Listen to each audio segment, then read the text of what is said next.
सोने चांदी के दाम में आज यानी कि 25 मई को बढ़त देखी गई और Indian Boolean and jewellery association यानी कि जो एक संस्था है उसके अनुसार 10 ग्राम 24 कैरेट सोने के दाम ने 774 बढ़कर 1,59,000 रुपये पहुँच गया और 1 किलो चांदी की कीमत 5,100 रुपये बढ़कर और 2,71,000 रुपये प्रति किलो के हिसाब से पहुँच गई।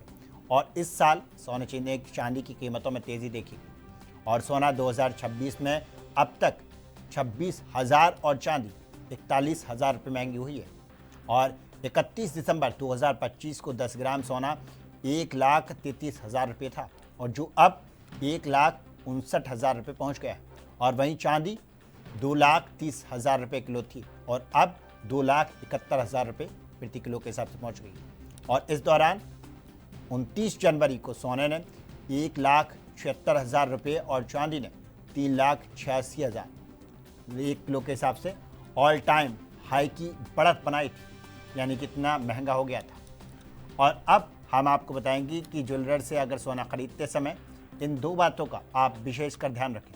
सबसे पहला, सर्टिफाइड गोल्ड ही खरीदें और हमेशा bureau of Indian standard BIS का होमवर्क लगा हुआ हो और सर्टिफाइड गोल्ड ही खरीदें और ये नंबर अल्फ़ा न्यूमेरिक यानी कि कुछ इस तरह से होता है, संकेत देता है AZ4524 और हॉल मार्किंग से पता चलता है कि सोना कितने कैरेट का है। और नंबर दूसरा, कीमत सोने की जो है वो क्रॉस चेक करें और सोने का सही वज़न और ख़रीदने के दिन उसकी कीमत कई सोर्सेज जैसे कि Indian Boolean and jewellery association की वेबसाइट से जाकर से एक बार क्रॉस चेक करें कि कितना सोने के दाम बढ़े हैं कितने नहीं और उसी हिसाब से सोना ख़रीदें। तो लगातार जिस तरह से सोने के दामों में बढ़त बनी हुई है, सोने की चीज़ों में जिस तरह से बढ़त बनी हुई है, बड़ा सवाल ये उठता है कि सोने की दाम इस तरह से बढ़ रहे हैं तो आखिर ये ऐसा नहीं है कि ये पश्चिम एशिया में जो युद्ध चल रहा है उसकी वजह से दाम बढ़े। ये 2025 में भी सोने के दामों में सबसे ज़्यादा उछाल जो देखा गया था 2025 में देखा गया था।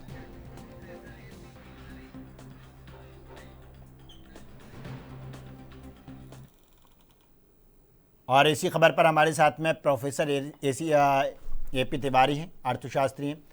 और AP तिवारी जी, बहुत बहुत स्वागत है आपका ANB न्यूज़ पर। और सबसे पहला मेरा सवाल, जिस तरह से सोने की दाम बढ़ रहे हैं लगातार, तो क्या कहना चाहेंगे इस पर? जैसे हमने देखा कि कई सालों के मुकाबले 2025 में लगातार सोने की कीमतों में सबसे ज़्यादा उछाल जो हुआ था 2025 में हुआ था और अब एक बार फिर यहाँ पर उछाल देखने को मिल रहा है। एक बात तो ये है कि जो पीक लेवल रहा है गोल्ड और सिल्वर की प्राइसेस का, उसके मुकाबले जो आज बढ़ोतरी हुई है दिख रही है, वो ये बताती है कि अभी भी नरम दरों पर खरीदारी हुई है इसकी, कह सकते हैं, या कीमतें नरम बनी हुई हैं। तो ये बहुत महत्वपूर्ण है। लेकिन इसकी अगर था और ली जाए तो पता ये चलता है कि ऐसा क्यों हो रहा है। इसकी एक वजह तो ये है कि डॉलर, अगर हाल में ही देखा जाए, डॉलर की जो ताजा स्थिति है उसमें डॉलर कमजोर पड़ रहा है। और दूसरी बात यह है कि ऐसा दिख रहा है, ऐसे संकेत आ रहे हैं कि अमेरिका और ईरान के बीच डील की संभावना बन रही है। तो ये भी एक वजह है।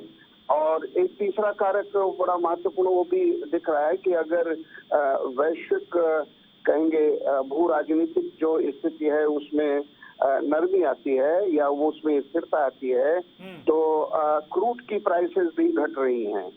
तो ये इन फैक्टर्स को मद्देनजर रखते हुए ये कह सकते हैं कि ये जो वृद्धि हुई है आज की, ये और आगे बनी रह सकती है वृद्धि। लेकिन बहुत कुछ इस बात पर निर्भर करेगा कि ये जो पश्चिम एशिया का संकट है, खासतौर पे ईरान और ईरान और अमेरिका के बीच का जो द्वंद्व है, जो एक कहेंगे एक कॉन्फ्लिक्ट ही कह सकते हैं, द्वंद्व कहिए, उसको रिजॉल्व होने में कितना समय लगता है।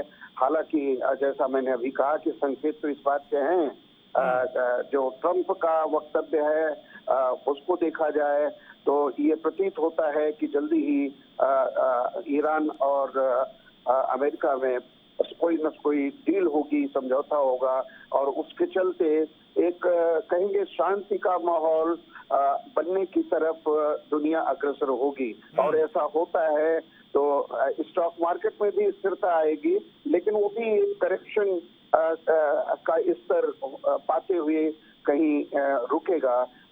ठीक उसी प्रकार उसी के आमने सामने कह सकते हैं कि गोल्ड और सिल्वर की प्राइसेस भी स्थिर होंगी। लेकिन यानी कि बहुत साफ तौर पर ये है कि अगर समझौता होता है तो गोल्ड के प्राइस जो है वो स्थिर हो जाएंगे। जी, तो गोल्ड सवाल के ये उठता है प्राइसेस कि अगर ये युद्ध अभी इसी साल शुरू हुआ फरवरी में, और हमने अगर प्राइस की अगर बात करें तो सबसे ज़्यादा प्राइस में बढ़ोतरी हमने देखी 2025 में देखी। देखिए, ये बड़ी अहम बात आपने उठाई है। ये सवाल बड़ा वाजिब है कि उसके पहले क्यों। उसकी बड़ी वजह ये है कि जो फॉरेन एक्सचेंज रिजर्व्स होते हैं उसमें गोल्ड का कंपोनेंट बढ़ रहा है लगातार, और दुनिया के अन्य देशों में, सभी देशों में ऐसा हो रहा है। इसका मतलब गोल्ड की मांग बढ़ रही है, और जब मांग बढ़ती है तो कीमतें बढ़ती हैं। और जो डॉलर का कहेंगे कंपोनेंट होता था, डॉलर का अवयव है उसमें, वो घट रहा है। डॉलर का कंपोनेंट घट रहा है और गोल्ड का कंपोनेंट बढ़ रहा है दुनिया के देशों के फॉरेन एक्सचेंज रिजर्व्स में। तीसरा कंपोनेंट हम सभी जानते हैं सीआरस होता है, स्पेशल ड्राइंग राइट्स, जो आईएमएफ के स्तर पर होता है। तो ऐसे में इसको ये हम लोग भी ये कहते रहे हैं कि इस तरह से डॉलराइजेशन की प्रोसेस आरंभ हो चुकी है। यानी डॉलर का जो रुतबा होता था, डॉलर का एक जो आधिपत्य होता था, उस पे कहेंगे युद्ध के पहले से ही एक तरह से कह सकते हैं इस तरह के संकेत मिल रहे थे कि वो कमजोर पड़ रहा है। और अतीत में भी देखें अगर तो जैसा मैं बार बार कहता हूँ, इस बात को दोहरा रहा हूँ कि दिसंबर 1973 में अगर देखा जाए तो दुनिया की मुद्रा मंडी में डॉलर लड़खड़ा गया था। ये भी एक घटना घटी थी, और उसकी बड़ी वजह थी कि वियतनाम वार में अमेरिका ने भारी डॉलर उड़ेला था और उसी का दुष्परिणाम हुआ था। तो ये इतिहास दोहराता है, ऐसा कहा जाता है, लेकिन भिन्न रूप में। तो मैं समझता हूँ कि ये दूसरा मुद्दा है जिस पर व्यापक तौर पर पूरी दुनिया के देशों को कह सकते हैं उनका ध्यान जा रहा है कि डॉलर कहीं कमजोर अगर पड़ता है तो ये जो युद्ध हुआ है, युद्ध की जो स्थिति है वर्तमान में, खासतौर पर ईरान और अमेरिका आमने सामने हैं, तो कहीं ये उस वजह से भी तो नहीं है कि पेट्रो डॉलर की प्रभुता को खंडित किया जाए, कम किया जाए और यूएस डॉलर को के महत्व को बढ़ाया जाए, क्योंकि शायद अमेरिका भी जानता है इस बात को कि डॉलर अब दुनिया की मुद्रा मंडी में कहीं न कहीं एक तरह से अस्थिर करेंसी बन सकता है, जैसा कि अतीत में भी हुआ है। बिल्कुल एपी तिवारी जी, बहुत बहुत धन्यवाद आपका इस पर चर्चा के लिए।